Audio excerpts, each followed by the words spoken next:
প্রত্যেকটা হিরোইনের ড্রিম থাকে শাকিব খান ভাইয়ের সাথে কাজ করার, এবং আমারও আছে। ইনশাল্লাহ যখন আমার মনে হবে যে আমি পারফেক্ট, তখন শাকিব খান ভাইয়ের সাথে ইনশাল্লাহ কাজ করব। কেন, আমি কি একদম অযোগ্য না যে তার সাথে কাজ করব?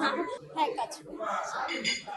কল্পনা করার কিছু নেই, সুযোগ আসবে কাজ করব, আশা নিয়ে বসে থাকতে চাই না। হ্যাঁ বলেন। আমি চাই না, আগে স্ক্রিনে দেখি তারপর।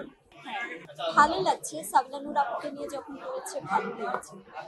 এখন যদি নেক্সট টাইম তাদের হয়, স্ক্রিনে না দেখা পর্যন্ত বলা যাবে না। বলা হয় যে আমার মনের মতো, যে আমাকে অনেক বেশি ভালোবাসবে, আমার অনেক বেশি টেক কেয়ার করবে, এবং যখন ফিল হবে যে তার ভালোবাসাটা আমার বাবার মতো, আমার আব্বু আমাকে যতটা ভালোবাসে, সেই ফিলটা আমি যদি আমার ভালোবাসার মানুষের মাঝে পাই, তখন তাকে আমি জীবন সঙ্গী। আমি জানি না, লাখ, সব লাখের প্রপোজাল আসে। কেন আসবে? মেয়ে মানুষ তো না। আমি ভাই সুগার ডেডি মানে কি জানি না, আপনি বলেন। সুগার ডেডি কি? চিনি বাবা, চিনি টাকা, টাকা বাবা। আচ্ছা, টাকা বাবা, টাকা এখনো পাই।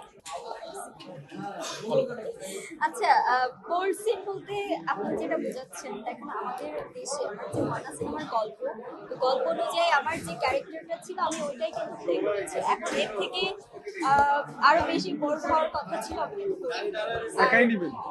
লিপকিস বলতে যেটা বোঝায় সিনেমা, এটা তো ভাই অ্যাক্টিংটা অ্যাক্টিং, এটা তো অভিনয়ের জায়গা। একদম তো আরো বেশি অন্যান্য সিনেমাতে যেরকম বোর সিন গুলো দেখানো হয়, ওরকম তো আর ময়না দেখানো হয়। তো আলাদা এটা বলে লাভ নেই, কারণ দিন শেষে আমি অভিনেত্রী, আমাকে অভিনয় করতে হচ্ছে ক্যারেক্টারের জন্য, যেটা প্লে করার আমি সেটাই করবো।